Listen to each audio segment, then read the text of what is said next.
चार प्रकार के होते हैं। आर्थिक नियोजन चार प्रकार के होते हैं। नंबर एक, राज्य के हस्ताक्षेत्र के आधार पर होते हैं। नंबर दो, लक्ष्य प्राप्ति की रणनीति के आधार पर। नंबर तीन, योजना निर्माण की प्रक्रिया के आधार पर। नंबर चार, क्षेत्रीय व्यापकता के आधार पर। अब इसमें नियोजन के प्रकार में राज्य के हस्ताक्षर के आधार पर नियोजन दो प्रकार के होते हैं। एक होते हैं आदेशात्मक नियोजन और दूसरा होते हैं निर्देशात्मक नियोजन। अब आदेशात्मक नियोजन किसे कहते हैं? आदेशात्मक नियोजन एक केंद्रीकृत व्यवस्था है, केंद्र की व्यवस्था है, जिसमें राज्य एवं सरकारी संस्थाओं का व्यापक एवं प्रत्यक्ष हस्ताक्षर होते हैं। मतलब केंद्र का और राज्य का दोनों का हस्ताक्षर होते हैं आदेशात्मक नियोजन में। जो योजनाओं के निर्माण एवं उसके क्रियान्वयन को सुनिश्चित करते हैं। जो भी योजनाएं बनते हैं आदेशात्मक नियोजन में, जो भी योजनाएं बनते हैं, इसमें केंद्र सरकार और राज्य सरकार दोनों बैठ के योजना को पारित करते हैं, दोनों अपनी मत को पेश करते हैं, उसी के माध्यम से योजनाएं बनाई जाती हैं। दूसरा हमारे होते हैं दूसरे निर्देशात्मक नियोजन होते हैं। निर्देशात्मक नियोजन वो नियोजन होते हैं जिसमें विकेंद्रीकृत व्यवस्थाएं, जिसमें राज्य एवं सरकारी संस्थाओं का संकेंद्रित एवं प्रक्षेप हस्तक्षेप होता है। मतलब इसमें भी दोनों लोगों का हस्तक्षेप होता है। इसमें तो आदेशात्मक नियोजन में लोग अपने अपने मत को पेश करते हैं, लेकिन जो हमारे निर्देशात्मक नियोजन होते हैं इसमें दोनों लोगों का हस्ताक्षर होते हैं। अगला हमारा है लक्ष्य प्राप्ति के रणनीति के आधार पर नियोजन। इसमें दो प्रकार के भी होते हैं, एक रचनात्मक नियोजन, एक पराक्रमात्मक नियोजन। तो रचनात्मक नियोजन किसे कहते हैं? आर्थिक लक्ष्य प्राप्ति के लिए संसाधनों के वर्तमान स्वामित्व के ढांचे, उत्पादन की विधियां एवं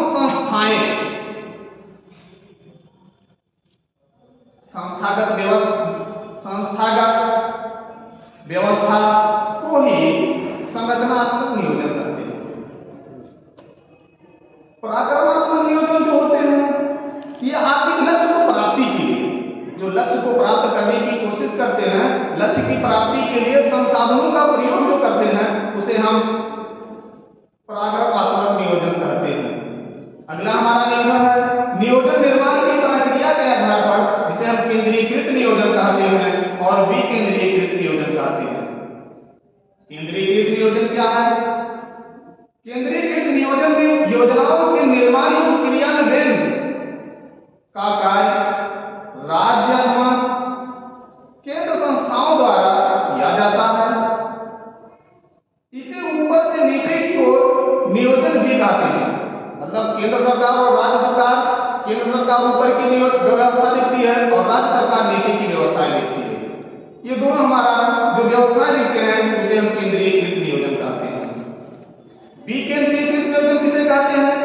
विकेंद्रीकृत नियोजन में योजनाओं के निर्माण एवं क्रियान्वयन में केंद्र सरकार, राज्य सरकार, स्थानीय सरकार, निजी क्षेत्र, आम नागरिक सभी का भागीदारी होती है। मतलब जो विकेंद्रीकृत होते हैं इसमें केंद्र सरकार, राज्य सरकार, क्षेत्रीय सरकार और उसके बाद निजी जो आम आदमी काम करते हैं, निजी संस्थाएं जो काम करते हैं, ये तीनों का हस्ताक्षर होते हैं, तीनों का देखरेख होते हैं। अगला हमारे क्षेत्रीय व्यापकता के आधार पर ये भी दो प्रकार के होते हैं, राष्ट्रीय नियोजन होते हैं और क्षेत्रीय नियोजन होते हैं। अब राष्ट्रीय नियोजन किसे कहते हैं? जब शेष केंद्रीय संस्थाओं द्वारा राष्ट्रीय स्तर पर योजनाओं के लक्ष्यों और रणनीतियों का निर्धारण किया जाता है तो उसे राष्ट्रीय नियोजन कहते हैं। किसी चीज का निर्धारण जो किया जाता है, यानी राज्य सरकार और केंद्र सरकार जिसमें किसी व्यवस्था को निर्धारित करता है उसे हम कहते हैं राष्ट्रीय नियोजन।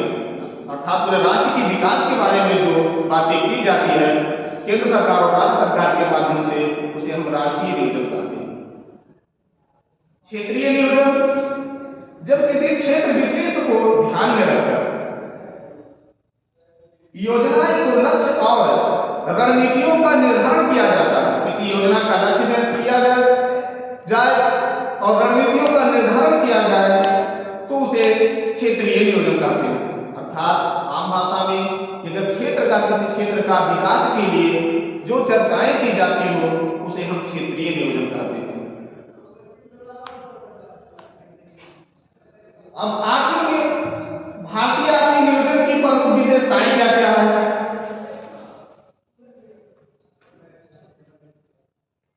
भारतीय आर्थिक नियोजन का स्वरूप निर्देशात्मक व्यवस्था में के ज्यादा करीब है। अगला हमारा इसका स्वरूप विकेंद्रीकृत है। इसमें व्यापक स्तर पर योजनाएं बनाई जाती है। भारतीय अर्थव्यवस्था में निजी तथा सार्वजनिक दोनों ही क्षेत्रों का महत्वपूर्ण भूमिका होता है। अगला हमारे आते हैं योजना कैसे पारित होते हैं और ये सब योजनाएं कैसे बनती हैं। तो ये हमारे योजना आयोग के द्वारा बनाए जाते हैं। कभी कभार पूछा जाता है कि योजना की व्यवस्था कौन देखता है, योजना कौन बनाता है, तो योजना हमारे योजना आयोग बनाते हैं। योजना आयोग की स्थापना कब की गई? किस सन से योजना आयोग देखना शुरू किया, इसकी स्थापना कब की गई? तो योजना आयोग का गठन 15 मार्च 1950 को एक गैर संवैधानिक तथा परामर्शदात्री निकाय के रूप में किया गया। योजना आयोग के 15 मार्च 1950 को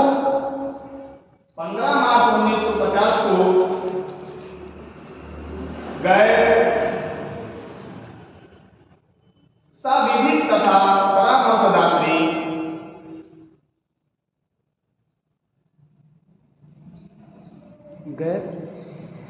गैर संविधिक तथा परामर्शदात्री निकाय के रूप में किया गया। निकाय के रूप में किया गया।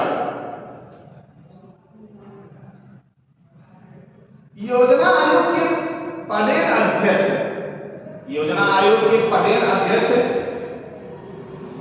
प्रधानमंत्री होते हैं। योजना आयोग के पदेन अध्यक्ष प्रधानमंत्री होते हैं। अब इसमें दो प्रकार के क्वेश्चन किए जा सकते हैं। पहला क्वेश्चन होते हैं कि योजना आयोग का स्थापना कब किया गया? 15 मार्च 1950। दूसरा क्वेश्चन होते हैं कि योजना आयोग के अध्यक्ष कौन होते हैं? विकल्प दे देते हैं राष्ट्रपति, राज्यपाल, मुख्यमंत्री, प्रधानमंत्री। योजना आयोग हमारे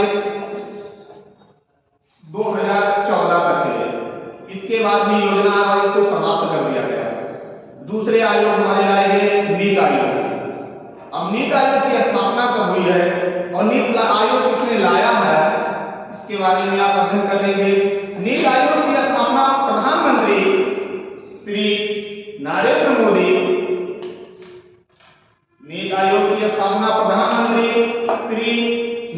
मोदी द्वारा 15 अगस्त 2014 को लाल किले पर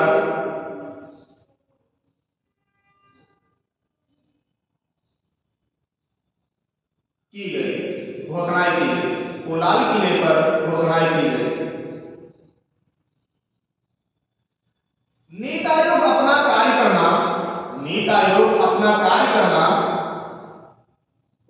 1 जनवरी 2015 से शुरू किया। 1 जनवरी 2015 से शुरू किया।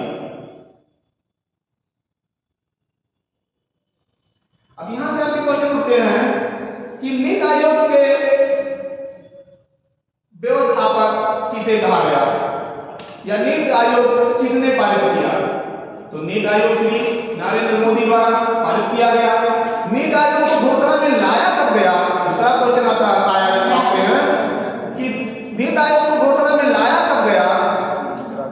तो ये 15 अगस्त 2014 को लाया गया। नीति आयोग को लागू कब किया गया? 1 जनवरी 2015 को लागू किया गया। लेकिन पहले भी तो जैसे नीति आयोग जो है ये भी 5 वर्ष तक रहता है, योजना आयोग जो ये भी 5 वर्ष तक रहता है, पंचवर्षीय जो है पंचवर्षीय उसी का तो है।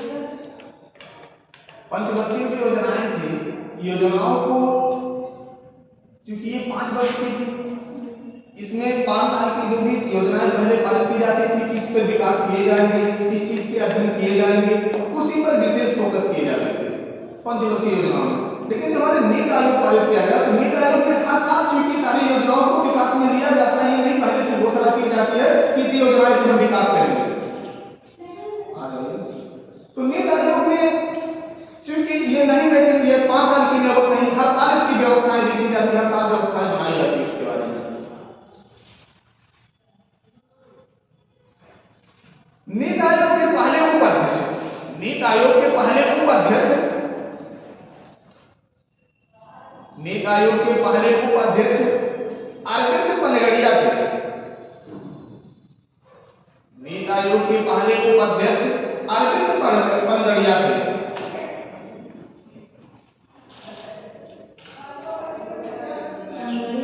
जी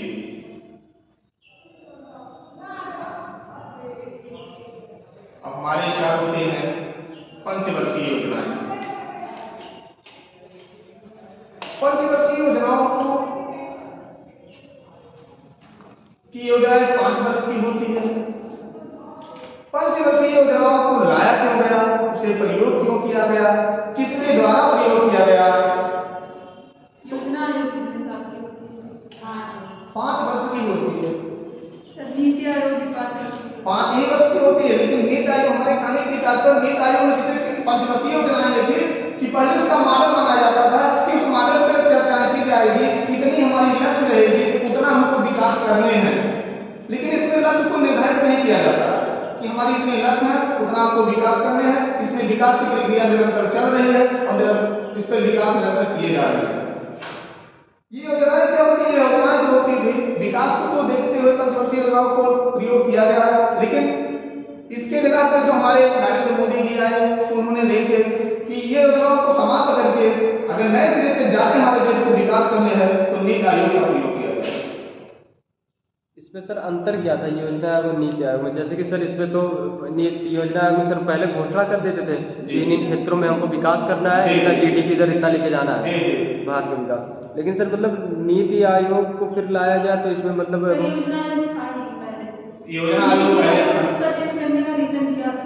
इसका चेंज करने का रीजन ये था कि क्योंकि नए चीजों का विकास किया जाए, उद्योगों का विकास किया जाए, देश की अर्थव्यवस्था को अच्छी प्रकार से बढ़ाए। जैसे आप देखते हैं कोई चीज पुरानी चीज होती है, ठीक, जैसे ये पुरानी चीजें हैं तो ये अलग प्रकार की व्यवस्थाएं की गई।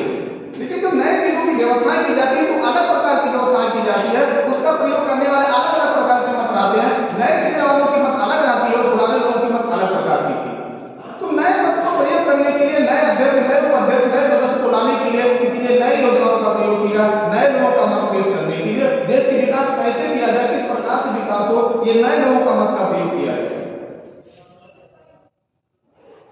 पंचवर्षीय योजनाएं कब पारित हुई? पंचवर्षीय योजनाएं 1951 से 1956 में। 1951 से 1956 में उस समय किसकी सरकार थी? कौन प्रधानमंत्री था? पीटी नेहरू। पहले पीटी नेहरू, जवाहरलाल नेहरू। उस समय हमारे प्रधानमंत्री पंडित जवाहरलाल नेहरू थे। पंचवर्षीय योजनाओं को कहां से लाया गया? किस देश से लाया गया? उसे रूस देश से लाया गया। मतलब हमारे जो कानून जो हमारे भारत की व्यवस्थाएं की गई एक दूसरे को देख के की गई है। तो सरकार ने देखा कि अपने देश को, प्रधानमंत्री ने देखा हमारे देश की विकास कैसे की जाए, तो उन्होंने देखा रूस के व्यवस्थाएं जो पंचवर्षीय व्यवस्था उन्होंने लगाया है उससे रूस की विकास हो रही है, अर्थात हमारे पंडित जवाहरलाल पर भी पंचवर्षीय योजनाओं का प्रयोग किया। अब पंचवर्षीय योजनाओं का कब लागू होते हैं, तो पंचवर्षीय योजना 1 अप्रैल से 31 मार्च के बीच में प्रयोग किए जाते हैं। 1 अप्रैल को लागू होते हैं और 31 मार्च को समाप्त कर दिए जाते हैं। अर्थात पहली पंचवर्षीय योजना 1 अप्रैल 1991 से 31 मार्च 1956 तक चलेगा। 31 मार्च 1956। अब इसका लक्ष्य क्या था? इस योजना का लक्ष्य सबसे मुख्य क्या था? तो योजना का लक्ष्य था मुख्य कृषि तथा सिंचाई साधनों का विकास करना। कृषि तथा सिंचाई साधनों का विकास करना। क्यों 1951 से 1956 के बीच में क्योंकि हमारे कोई अलग उद्योग की व्यवस्था नहीं थी, इसका अधिकांश जनसंख्या कृषि पे आधारित थी। उसी में प्रधानमंत्री का कहना था कि पहले सिंचाई की उचित व्यवस्था की जाएगी, कृषि का उन्नत बीजों का प्रयोग किया जाएगा, कृषि का विकास किया जाएगा, तभी हमारी अर्थव्यवस्था विकास होगी, तभी हमारे देश का उन्नत होगा। अब ये किस मॉडल में लाया गया? तो ये हैरो-डोमर मॉडल के प्रयोग पे लाया गया। हैरो-डोमर मॉडल के प्रयोग पे लाया गया।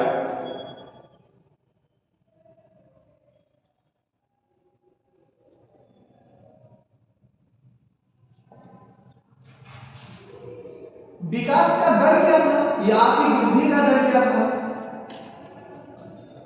विकास का दर या आर्थिक वृद्धि का दर?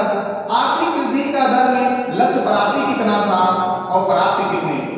इसमें होता था कि हम कितना प्राप्त कर लेंगे, लक्ष्य हम कितना रखते थे, कितना हमारा लक्ष्य है, कितना हम उस साल प्राप्त करेंगे 5 साल के बीचों में, लेकिन मुझे कितना प्राप्त हुए हैं इसका डाटा हम जानेंगे। तो इसमें लक्ष्य था 2.1 प्राप्त करने का, 2.1% प्राप्त करने का, 2.1% प्राप्त करने का, और प्राप्ति मुझे हुआ 3.7%, 3.7%,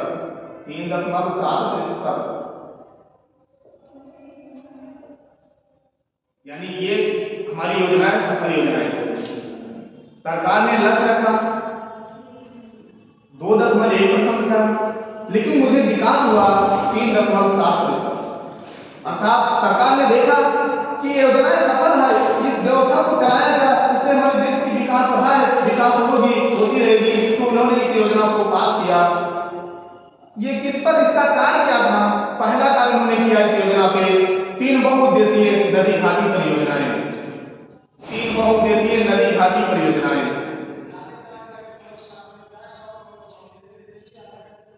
कौन कौन सी नदी घाटी परियोजनाएं हुई?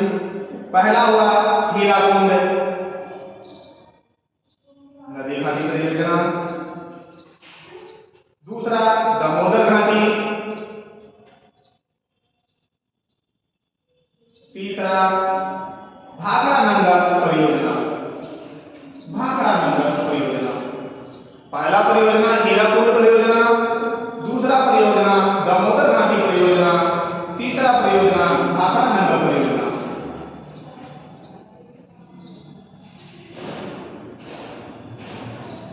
दामोदर घाटी परियोजना कहां पे प्रयोग किया गया? दामोदर घाटी परियोजना अमेरिका के टेनिस वैली में प्रयोग किया गया। अमेरिका की टेनिस वैली में प्रयोग किया गया।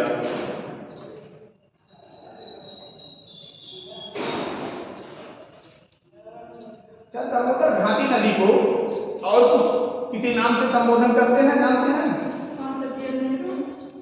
दामोदर घाटी परियोजना को, दामोदर घाटी जो नदी थी, परियोजना थी, दामोदर घाटी कहां से निकलती है, इसको किस नाम से जानते हैं?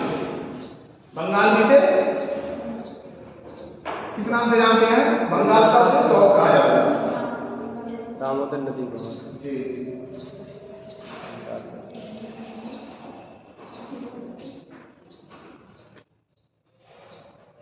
आधुनिक भारत का मंदिर किसे कहते हैं? तो आधुनिक भारत का मंदिर जवाहरलाल नेहरू को कहते हैं। मतलब उन्होंने आधुनिक भारत का मंदिर किसे कहते हैं? जवाहरलाल नेहरू, इसलिए क्योंकि उन्होंने आधुनिक भारत का विकास किया, आधुनिक भारत का प्रयोग किया, इसीलिए जवाहरलाल नेहरू ने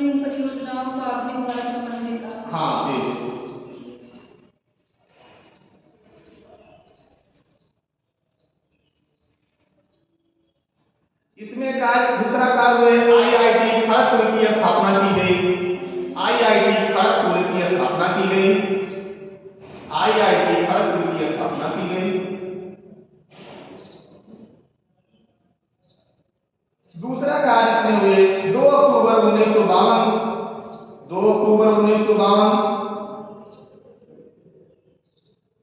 2 अक्टूबर 1952 सामुदायिक विकास कार्यक्रम, 2 अक्टूबर 1952 सामुदायिक विकास कार्यक्रम किए गए। 2 अक्टूबर 1952 सामुदायिक विकास कार्यक्रम किए गए। तीसरा कार्यक्रम 1953 में राष्ट्रीय प्रसार सेवा कार्यक्रम लाया गया। 1953 में राष्ट्रीय प्रसार सेवा कार्यक्रम लाया गया।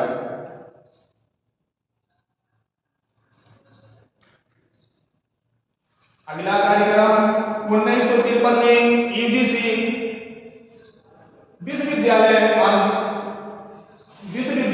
अनुदान आयोग लाया गया। 1953 में यूजीसी विश्वविद्यालय अनुदान आयोग लाया गया। यूजीसी विश्वविद्यालय अनुदान आयोग लाया गया। ये हमारे 1956 से 1951, 1951 से 1956 के प्रथम पंचवर्षीय योजना में ये सारे कार्यक्रम किए गए। सर एक चीज नहीं आ रहा है, प्रथम पंचवर्षीय योजना का शुरुआत 1951 से हुआ जी। उससे पहले सर योजना आयोग था, फिर पंचवर्षीय योजना क्यों लाया? क्योंकि योजना आयोग से विकास पूर्ण रूप से नहीं हो पाते थे। उन्होंने सरकार ने देखा, हमारे प्रधानमंत्री ने देखा कि योजना आयोग के रहते हुए सारी व्यवस्थाओं को नए लक्ष्य नहीं निर्धारित किया जा रहा है, किस पर मैं विकास करूं कि हमारा देश आगे बढ़े, विकास की श्रेणियों में, विकसित श्रेणियों में आए। तो उसी ने योजना बना। ये कारण होता है किसी काम को करने के लिए, अपनी भाषा को ले जाने के लिए, किसी काम को करने के लिए एक योजना बनाना पड़ता है। योजना हम बनाते क्या है, जैसे हमने कहा कि 10 दिन का रखा कि मेरा एग्जाम 10 दिन बाकी हुआ, मुझे 5 पेपर की तैयारी करना है। 5 पेपर की तैयारी करना है, 10 दिन हुआ, एग्जाम बाकी है, तो 5 पेपर अगर 10 दिन में, तो अगर हम 5 पेपर तो पढ़ नहीं पाएंगे, क्योंकि समय बनाना पड़ेगा। समय बनाना पड़ेगा तो समय ये निर्धारित करेंगे कि 5 घंटे इसको पढ़ेंगे, या 2 घंटे इसको पढ़ेंगे, 2 घंटे इसको पढ़ेंगे, 3 घंटे इसको पढ़ेंगे। अगर वो ऐसा व्यवस्था कर रहा है कि मुझे 2 घंटे इसको पढ़ने हैं, 2 घंटे इसको पढ़ने, 2 घंटे इसको, वो तो सफल हो जाएगा। क्योंकि कारण सफल का है कि 10 दिन है, 10 दिन में उसको इतना पढ़ना है, 5 पेपर को पढ़ना है, तो 5 पेपर को पढ़ने के लिए जो समय डिवाइड कर देगा तो पढ़ने में उसका मन लगेगा और समझ भी नहीं आएगा। लेकिन अगर 5 पेपर रख दे और 10 दिन पेपर बाकी हो और 5 पेपर एक 10-10 मिनट खोलते रहा, देखता रहे, तो कुछ तैयार होगा? नहीं तैयार होगा। तो उसी ने सरकार ने ये निर्धारित किया कि देश की विकास करने के लिए योजना बनाया जाए, एक योजना लाया जाए जिसे 5 साल का निर्धारित किया जाए। सर लेकिन देखिए, अगर ये योजना सफल नहीं था तो इसको समाप्त कर देना चाहिए था। 2014 में क्यों लेकर आए? क्योंकि योजना समाप्त इसलिए नहीं किए गए, उन्हीं के माध्यम से ये योजना को इस योजना में रखा गया, इन्हीं लोगों को इस योजना में रखा गया, अलग लोगों को इस योजना में नहीं लाया गया। यही व्यवस्थापक थे, देखने के लिए वही सब लोग थे, क्योंकि वही प्रधानमंत्री और मुख्यमंत्री थे, वही लोग देखते थे, वही लोग इस योजना का मुखिया बने और उन्होंने ये कहा कि देश को विकास कैसे किया जाए, तब ये योजना को लाया गया, इसलिए इस योजना को पारित किया। क्योंकि योजना आयोग भी 1951 में शुरू हुए थे। योजना आयोग के अंतर्गत ही सर पंचवर्षीय योजना थी जी, पंचवर्षीय योजना थी। योजना आयोग के अंतर्गत ही पंचवर्षीय योजना थी, और जब पंचवर्षीय योजना को समाप्त किया गया था, तो योजना आयोग को समाप्त किया गया तो नीति आयोग को लाया गया।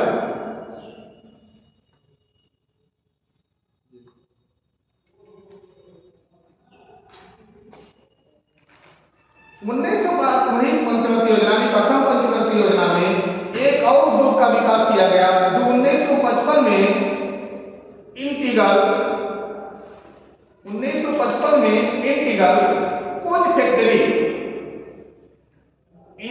कोच फैक्ट्री की स्थापना की गई।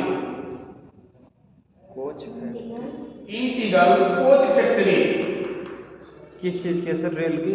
जी। ये कहां पे की गई? चेन्नई के तमिलनाडु में की गई। ये किस लिए की गई? रेलवे बनाने, यानी कि रेल का विकास करने के लिए, रेल इंजन, रेल डिब्बे बनाने के लिए इस फैक्ट्री का स्थापना किया गया।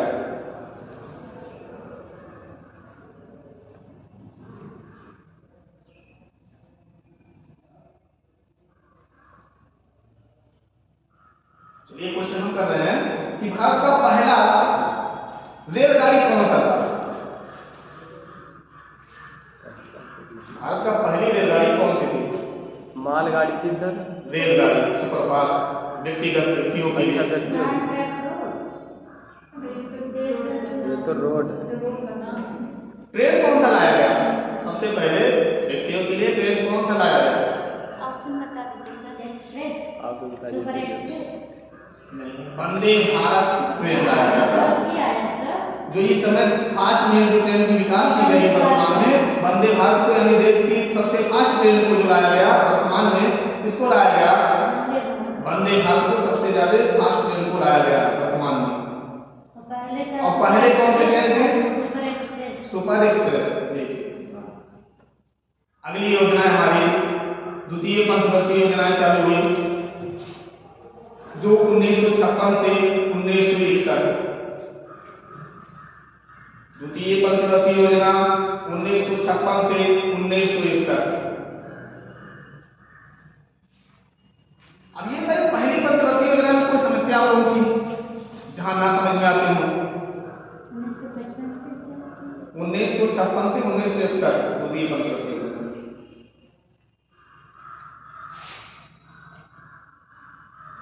इसमें कुछ पहली पंचवर्षीय योजना में जो ना समझ में आ रहा उसको आप पूछ लीजिए कि क्या समझ में नहीं आ रहा। ऐसा कुछ समझ में आ रहा है सर एक बार तो जैसे 1853 में था चला था रेल, 1853 था हाँ, तो तब सर कहाँ पे डिब्बों का निर्माण होता था?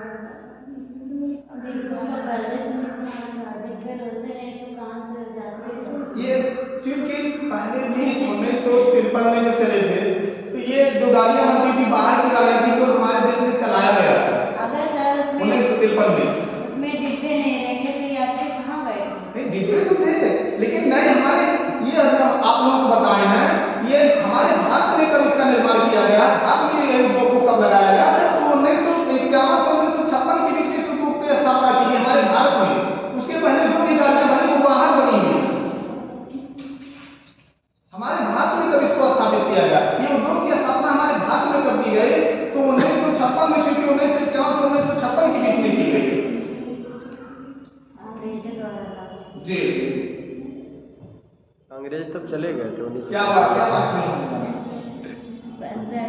1947 में चले गए थे। चलिए द्वितीय पंचवर्षीय योजनाओं में 1956 से 61 में इसका लक्ष्य क्या था? पहला लक्ष्य, क्योंकि आप लोगों को क्वेश्चन पूछा जाता है कि द्वितीय पंचवर्षीय योजना कब पारित की गई। पहला क्वेश्चन तो यहाँ से आते हैं। दूसरा क्वेश्चन आते हैं द्वितीय पंचवर्षीय योजना की लक्ष्य क्या थी। तृतीय क्वेश्चन आपको आते हैं कि द्वितीय पंचवर्षीय योजना का मॉडल क्या था। और अगला जो क्वेश्चन आते हैं द्वितीय पंचवर्षीय योजना की प्राप्ति कितना हुई, लक्ष्य कितना हुई, प्राप्ति कितने % हुए। और चौथा क्वेश्चन आते हैं कि उन्होंने क्या क्या विकास किया। तो लक्ष्य देख लेंगे उद्योगों का, द्वितीय पंचवर्षीय योजना में उद्योगों का विकास,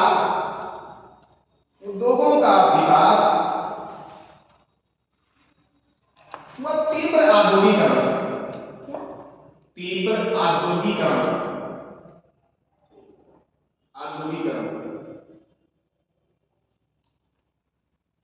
पहला लक्ष्य क्या था? पहली पंचवर्षीय योजना में लक्ष्य क्या थी?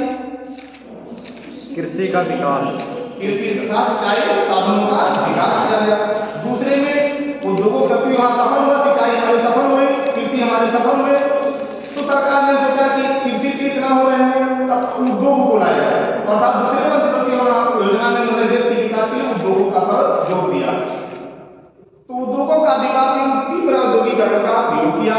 इसका मॉडल क्या था? पीसी महालनोबिस मॉडल था।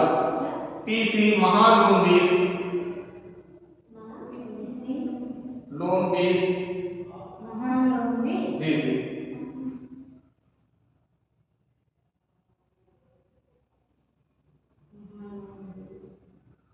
आर्थिक वृद्धि क्या है और प्राप्ति कितनी हुई।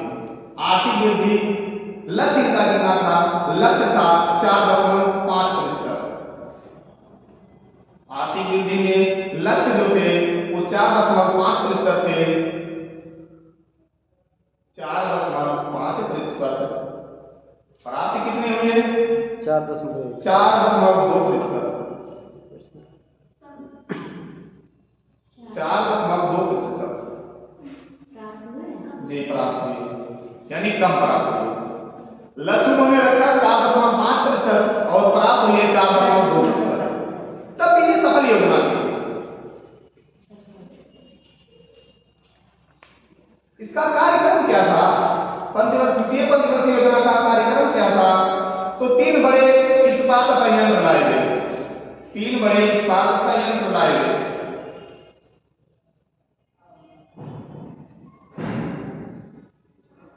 संयंत्र लाए गए, इसकी स्थापना की, मतलब संयंत्र की, जैसे राउरकेला,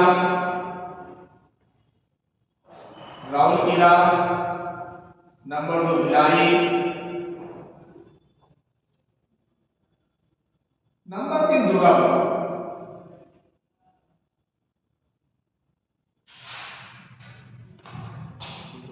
अब राउरकेला है कहां पे, किस देश में, किस राज्य में, मतलब राउरकेला किस राज्य में है, तो उड़ीसा में। उड़ीसा में। इस यंत्र का मॉडल कहां से लिया गया, यानी राउरकेला उड़ीसा में स्थापित है, उसका मॉडल कहां से लिया गया, तो उसका मॉडल जर्मनी से लिया गया। जर्मनी से लिया गया।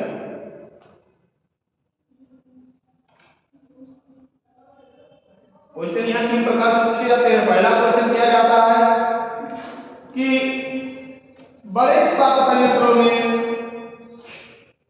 कौन कौन से हैं, मतलब पंचवर्षीय योजना, द्वितीय पंचवर्षीय योजना 1956 से 61 में कौन कौन से संयंत्रों का, यानी यंत्रों का प्रयोग किया गया, इस्पात यंत्रों का प्रयोग किया गया। तो पहला किया गया राउरकेला, दूसरा किया गया भिलाई, तीसरा किया गया दुर्गापुर।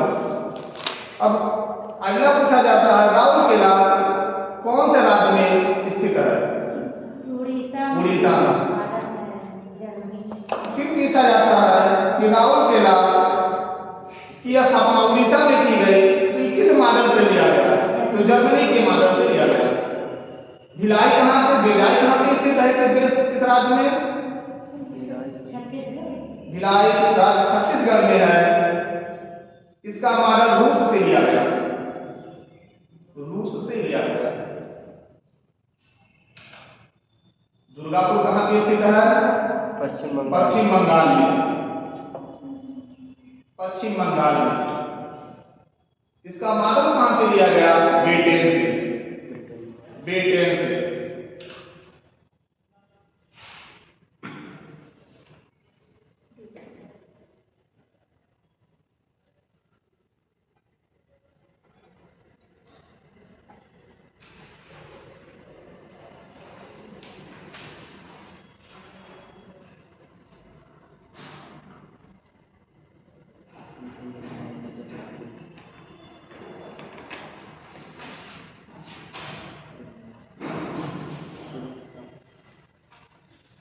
भिलाई योजना 2 अक्टूबर 1959 में 2 अक्टूबर 1959 में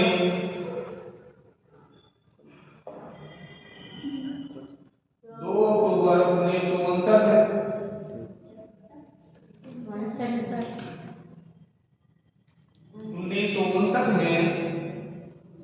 देश के तत्कालीन प्रधानमंत्री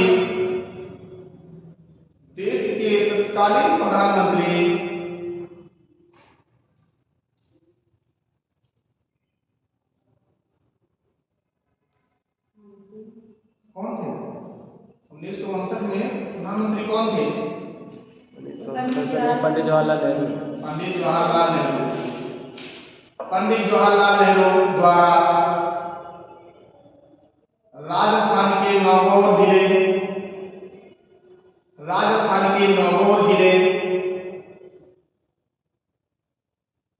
में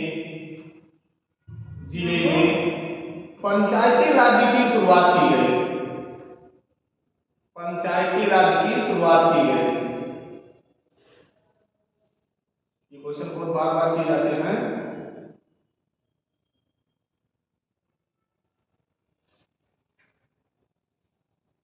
इसमें 3 क्वेश्चन ही एक क्वेश्चन से बनते हैं कि पंचायती राज की स्थापना कब की गई? तो पंचायती राज की स्थापना 2 अक्टूबर 1959 में की गई। पंचायती राज की स्थापना किसके द्वारा की गई? पंडित जवाहरलाल नेहरू के द्वारा की गई। पंचायती राज स्थापना के किस जिले से लिया गया?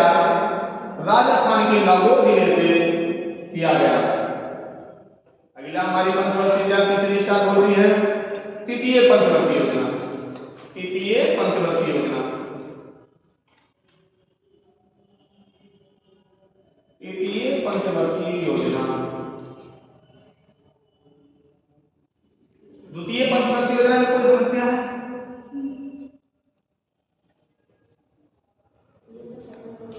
तृतीय पंचवर्षीय योजना 1961 से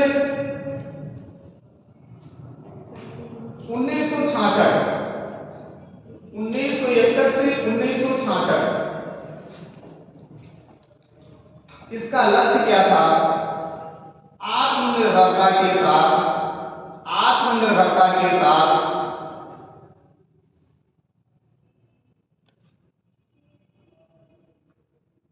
स्वतः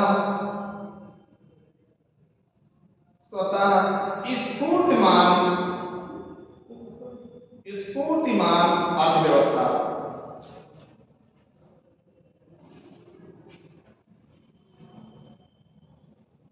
इसका मॉडल क्या था? तो मॉडल थे सुखमय चक्रवर्ती मॉडल, सुखमय चक्रवर्ती मॉडल, सुखमय चक्रवर्ती मॉडल।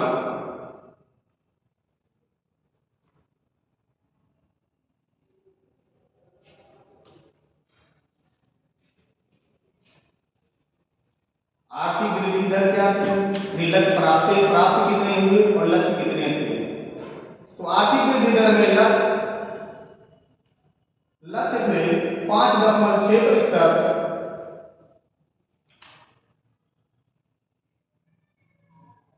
और प्राप्त हुए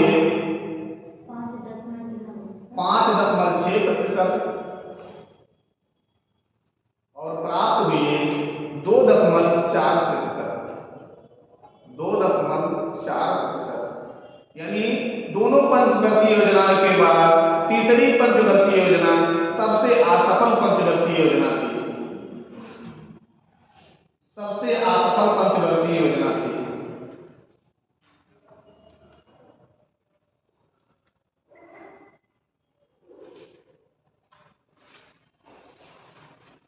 कारण क्या था असफल होने का? असफल होने का कई कारण थे इस योजना में। पहला तो चीन युद्ध, दूसरा पाकिस्तान युद्ध और तीसरा भयंकर अकाल पड़ा। सबसे असफल होने का कारण 3 थे: चीन पाकिस्तान युद्ध, भारत चीन युद्ध, नंबर 2 भारत पाकिस्तान युद्ध, नंबर 3 भयंकर अकाल। कब कब पढ़ी हम इसको बता देंगे। इसका कार्यक्रम क्या है? पहला कार्यक्रम बोकारो इस्पात संयंत्र, बोकारो इस्पात संयंत्र, बोकारो इस्पात संयंत्र, हाँ इस्पात संयंत्र की स्थापना की गई। बोकारो इस्पात संयंत्र की स्थापना की गई।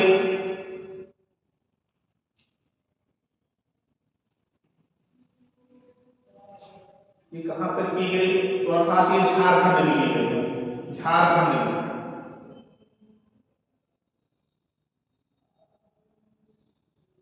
झारखंड राज्य में की गई। किसके मॉडल पे की गई? किसके सहयोग से मतलब की गई? तो ये रूस के सहयोग से की गई, रूस के सहयोग से की गई।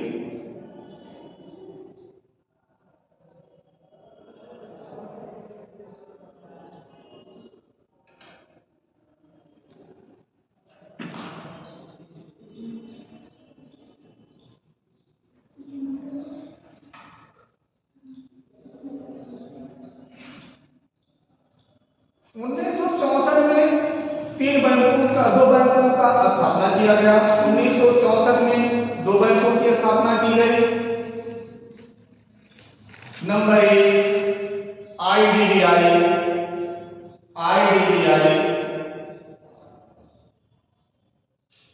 भारतीय औद्योगिक विकास बैंक, आईडीबीआई, भारतीय औद्योगिक विकास बैंक।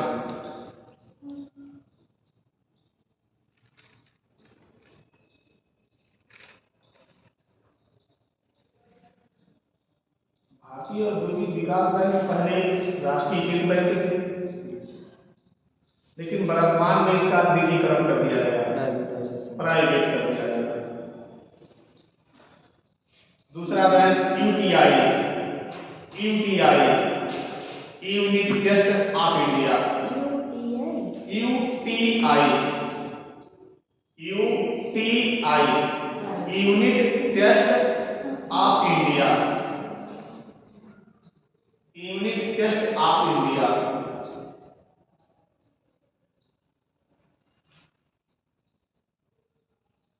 उन्नीस सौ 65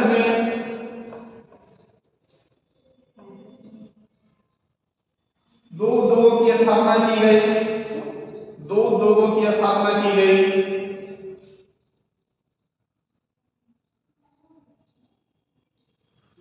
जिसने एफसीआई,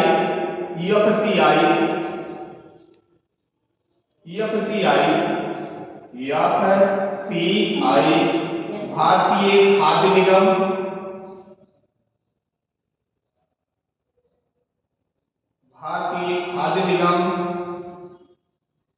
नंबर 2 एमएसपी,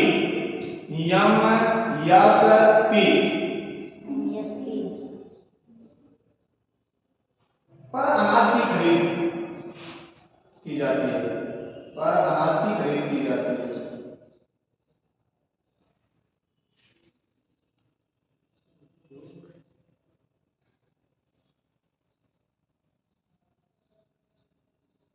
दूसरा इसमें किया गया कृषि कीमत आयोग। 1965 में कृषि कीमत आयोग,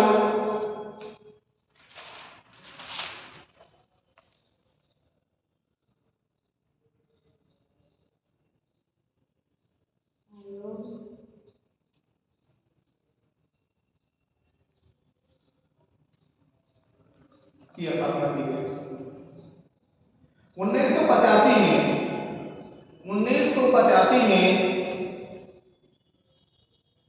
1985 में कृषि कीमत व लागत आयोग की स्थापना की गई। 1985 में कृषि कीमत व लागत आयोग की स्थापना की गई।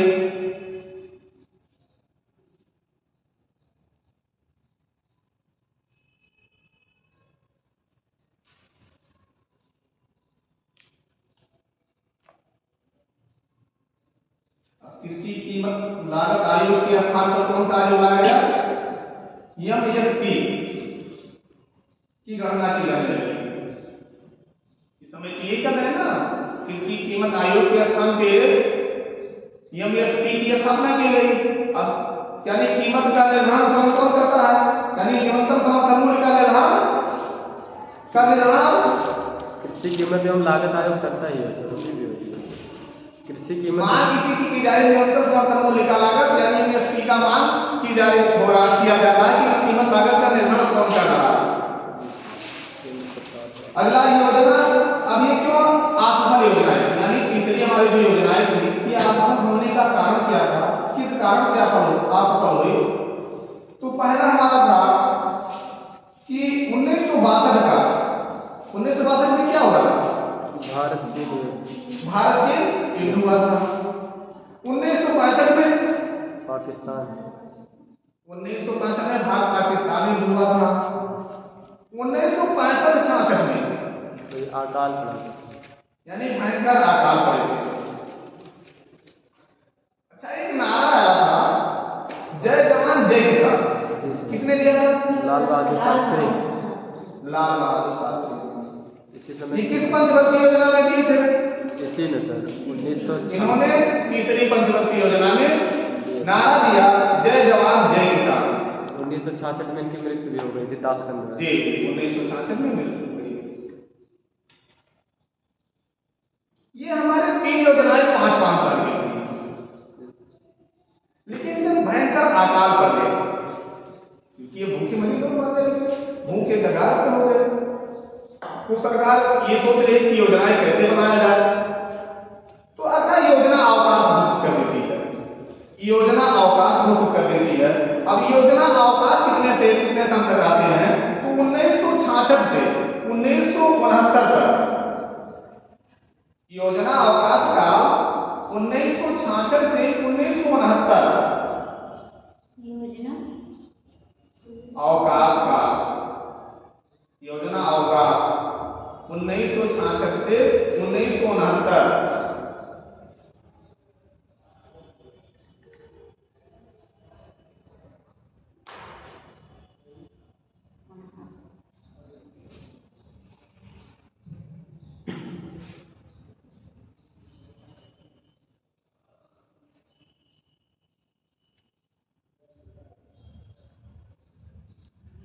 इस समय सरकार थी, लाल बहादुर शास्त्री की मृत्यु हो गई, अगले लोगों की सरकार आई, अगला संगठन सरकार बना मुरारजी देसाई का। मुरारजी देसाई की सरकार बनी, मुरारजी देसाई की सरकार भी गिरी। तीसरी सरकार हमारी बनी इंदिरा गांधी की सरकार। उस बीच में 3 सरकार आयाराम गयाराम की कंडीशन थी कि आते थे और जाते थे, यानी इन्होंने लाल बहादुर शास्त्री की मृत्यु हुई, मृत्यु होने के बाद मुरारजी देसाई का सरकार बना, कुछ ही दिन उनकी सरकार थी, पुनः फिर सरकार इंदिरा गांधी की सरकार आई।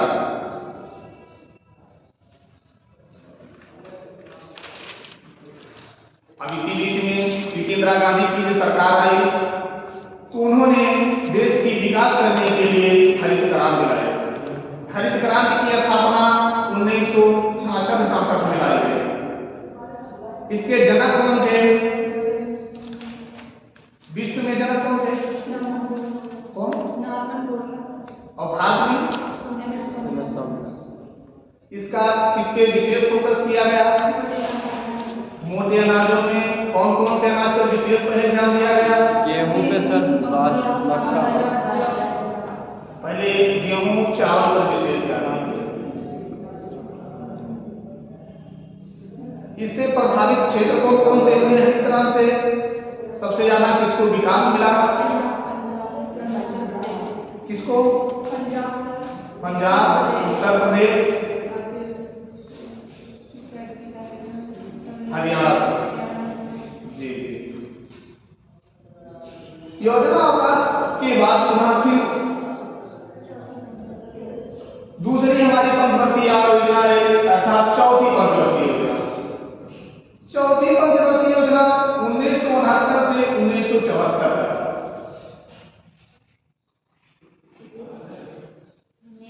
1969 से 1974 तक।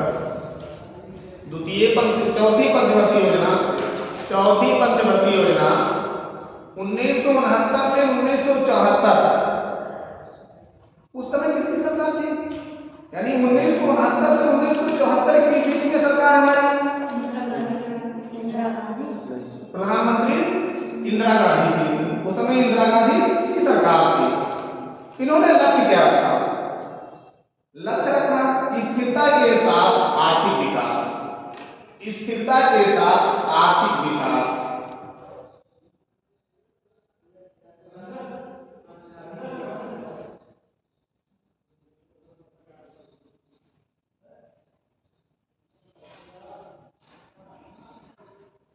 मॉडल क्या था?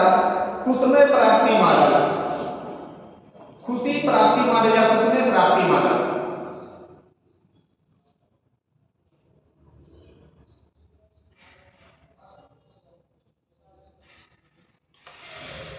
आर्थिक वृद्धि दर क्या थी? क्या लक्ष्य थे और क्या प्राप्त हुए? लक्ष्य थे 5.5%। आर्थिक वृद्धि दर की लक्ष्य थे 5.5%। प्राप्त हुए 3 3.3%। 3.3%। कार्यक्रम क्या किया हुए हैं, यानी कि चौथी पंचवर्षीय योजना में कार्यक्रम क्या किया हुए हैं? तो पहला कार्यक्रम जुलाई 1969 में, जुलाई 1969 में कितने बैंकों का राष्ट्रीयकरण किया गया? तो आप लोग पढ़ चुके हैं, बैंक को पढ़ चुके हैं? नहीं पढ़ चुके, अभी बैंक नहीं पढ़े? पढ़ाया गया, पढ़ाया गया। हम भी नहीं जानते कुछ बैंक बता सकता है, वीडियो में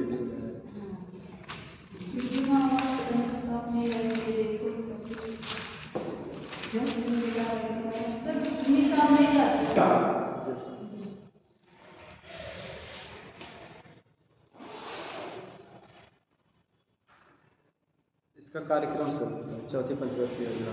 चौथी पंचवर्षीय योजना का कार्यक्रम जुलाई 1969 में 14 बड़े बैंकों का राष्ट्रीयकरण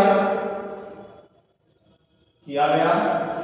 14 बड़े बैंकों का राष्ट्रीयकरण किया गया जुलाई 1969 में 14 बड़े बैंकों का राष्ट्रीयकरण किया गया।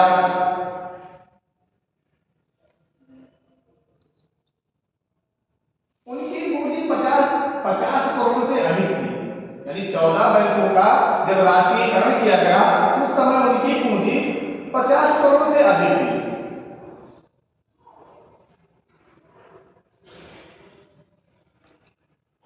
अगला कार्यक्रम लाया गया 1969 में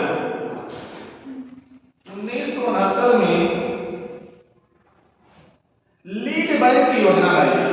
1969 में लीड बैंक की योजना लाई गई।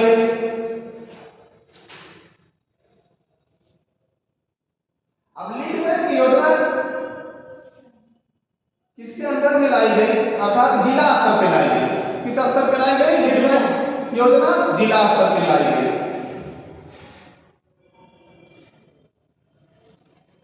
ये क्यों लाई है? जिला स्तर पे लाई गई, अर्थात निचले स्तर से विकास की दर को निर्धारित किया गया। ग्रामीण क्षेत्रों में कि गांव का विकास के आधार पर ही देश की विकास हो सकती है, इसलिए इस बैंक को लाया गया कि गांव का विकास किया जाए, गांव के विकास से ही देश की विकास हो सकती है। 1969 में MRTP एक्ट भी लाए गए, यानी MRTP एक्ट 1969 में लाए गए। MRTP एक्ट 1969 में लाए गए।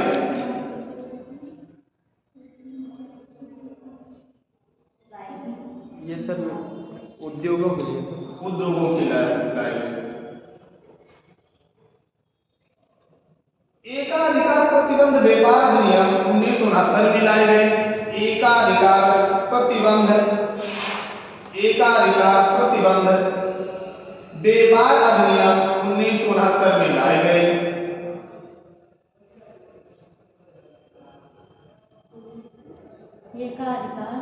एकाधिकार प्रतिबंध व्यापार अधिनियम 1969 लाए गए। सफेद क्रांति का प्रारंभ 1970 में की गई। सफेद क्रांति का प्रारंभ 1970 में की गई।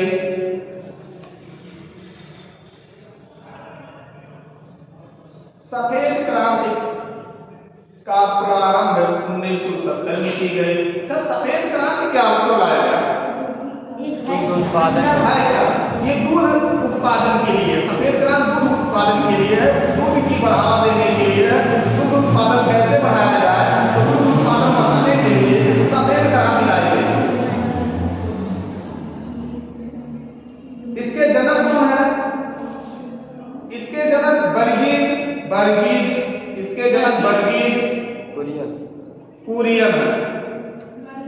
वर्गीज कुरियन।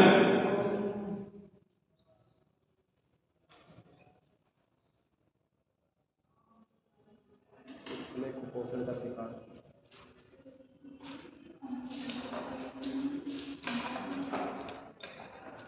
अच्छा, विश्व में दूध उत्पादन में पहला स्थान कौन से देश का है? अमेरिका, यूएसए सर, यूएसए शायद है।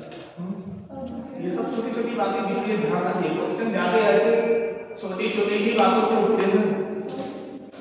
विश्व में प्रथम स्थान पर दूध उत्पादन कौन सा देश है? नहीं, यूएसए, हमारा ही देश है, भारत ही है। सबसे ज्यादा दूध उत्पादन में भारत ही देश है विश्व में। वर्तमान में है ना सर? वर्तमान में भी है भारत ही, और पहले भी भारत था।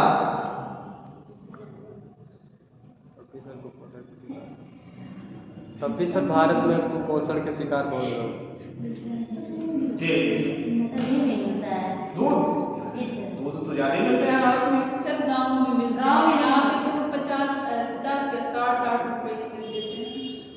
उनको चिट्ठी महंगाई है, मुश्किलें हो जाती है दूध मिलना। मुश्किल हो जाती है। जी।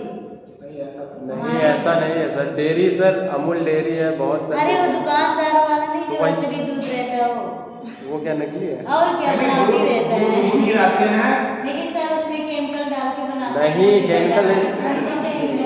2020-21 बजट 2020-21 में दुग्ध उत्पादन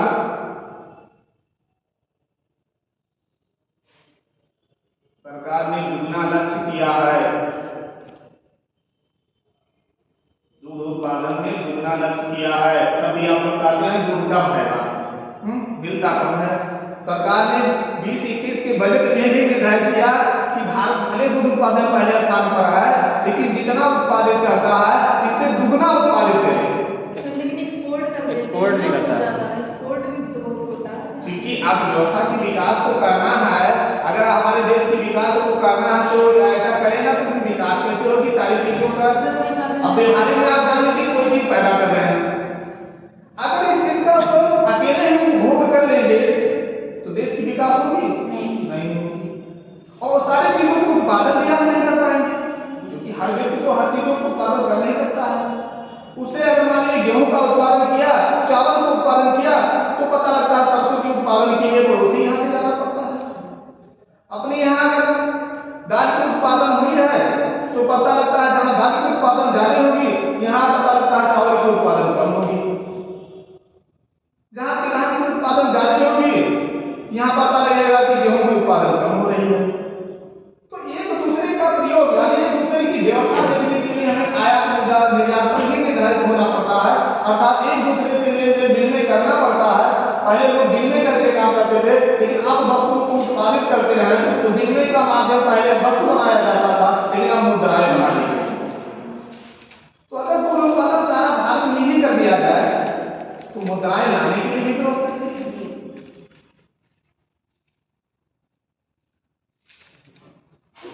चलिए अगला, मई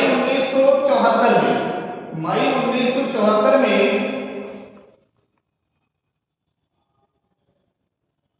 चौथी पंचवर्षीय योजना में भी मई 1974 में भूमिगत प्रमाण परीक्षण किए गए। भूमिगत प्रमाण परीक्षण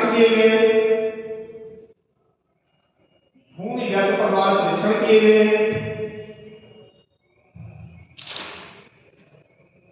पहला परीक्षण हुआ भारत में भूमिगत प्रमाण परीक्षण, जो हमारे चौथी पंचवर्षीय योजना में हुए थे। ये परीक्षण किए कहाँ गए? पोखरण जैसलमेर में किए गए। पोखरण जैसलमेर में किए गए। पोखरण जैसलमेर में किए गए। जैसलमेर राजस्थान में है, जैसलमेर। जी सर, जानते हैं। इसका नाम क्या रखा गया? इस परीक्षण का नाम क्या रखा गया? लाफिंग बुद्धा रखा गया। लाफिंग बुद्धा रखा गया। लाफिंग बुद्धा जी।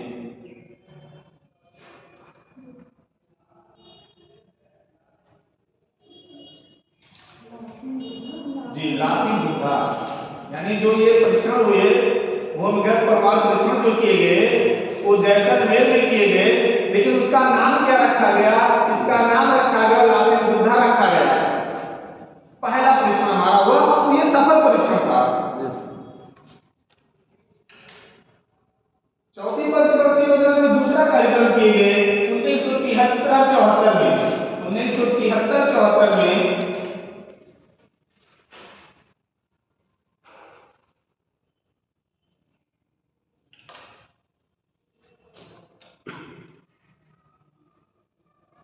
सूखा परमाणु क्षेत्र कार्यक्रम, सूखा परमाणु क्षेत्र कार्यक्रम किए गए।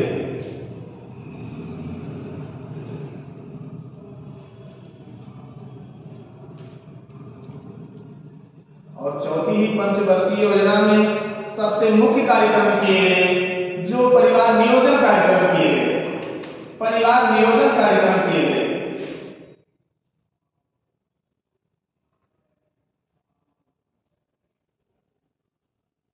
परिवार नियोजन कार्यक्रम सबसे पहले कौन से देश ने किया है? क्वेश्चन यहाँ से हम पूछते हैं कि परिवार नियोजन का कार्य सबसे पहले कौन से देश ने किया है? चाइना ने सर? नहीं, परिवार नियोजन कार्यक्रम सबसे पहले भारत देश ने किया।